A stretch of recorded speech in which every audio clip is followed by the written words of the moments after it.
இன்றைக்கு நாட்டிலே பல அரசியல் கூத்துகள் அரங்கேறி கொண்டிருக்கிறது.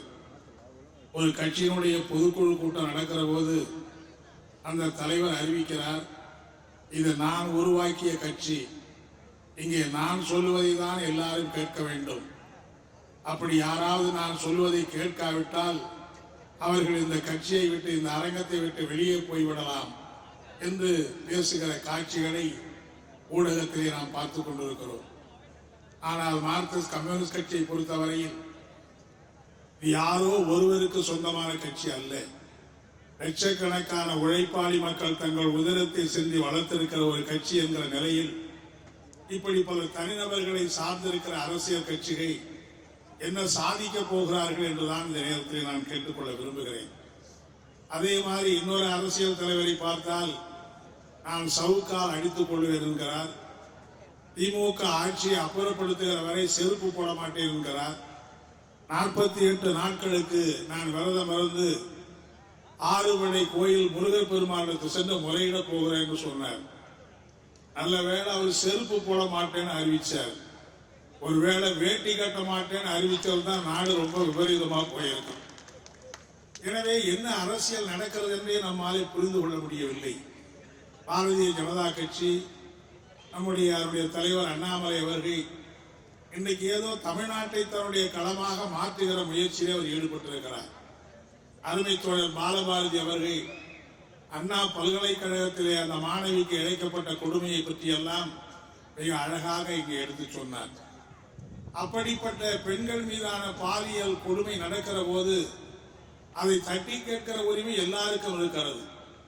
மார்க்சிஸ்ட் கம்யூனிஸ்ட் கட்சியை பொறுத்தவரையில் தமிழகத்திலே எந்த மூலையிலே ஒரு பெண் பாதிக்கப்பட்டாலும் அங்கே ஓடி சென்று அவர்களுக்கு உரிமை குரல் கொடுக்கிற இயக்கம் இந்த செங்கொடி இயக்கமாகத்தான் இருக்கிறது. ஏதோ தமிழகத்திலே மட்டுமல்ல, வடக்கு இமயமலை மடியிலே அமர்ந்திருக்கிற காஷ்மீர் மாநிலத்திலே பெண்களுக்கு கொடுமை இழைக்கப்பட்டாலும் அங்கே குரல் கொடுக்கிற இயக்கம் மார்க்சிஸ்ட் கம்யூனிஸ்ட் கட்சி தான். கல்கத்தாவிலே அல்லது வேறு குஜராத்திலே அல்லது உத்தரப்பிரதேசத்திலே எங்கே கொடுமை இழைக்கப்பட்டாலும் அது குரல் கொடுக்கிற இயக்கம் செங்கொடி இயக்கமாக இருக்கிறது. நான் அண்ணாமலையை பார்த்து கேட்கிறேன், அண்ணா பல்கலைக்கழக மாணவிக்காக அப்படி கொதிக்கிற நீங்கள் ஏன் பொள்ளாச்சியிலே இப்படிப்பட்ட கொடுமை நடந்ததே அப்போது ஏதாவது அமெரிக்காவிலே படிக்க போயிருந்தீர்களா? லண்டனுக்கு போனதை போல அப்போது வெளிநாட்டுக்கு சென்றிருந்தீர்களா? ஏன் அப்போது கொதிக்கவில்லை?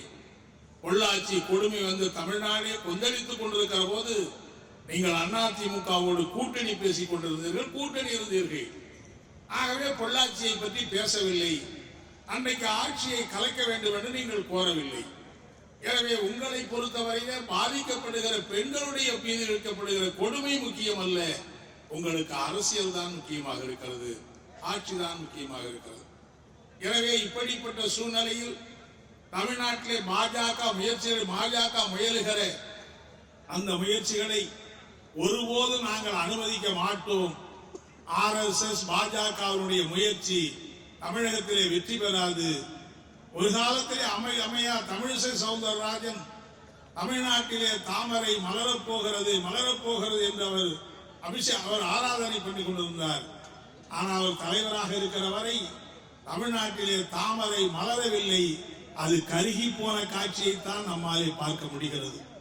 கருகிய தாமரையை அண்ணாமலை அல்ல, நீங்கள் வழிபடுகிற ஆண்டவனே வந்தால் கூட இங்கே மலர வைக்க முடியாது என்பதைத்தான் நான் இங்கே தெரிவித்துக் கொள்ள விரும்புகிறேன். ஏன்னால் தமிழ்நாட்டினுடைய இயற்கை, தமிழ்நாட்டினுடைய அரசியல் வரலாறு அப்படி என்பதை நான் சுட்டிக்காட்ட விரும்புகிறேன்.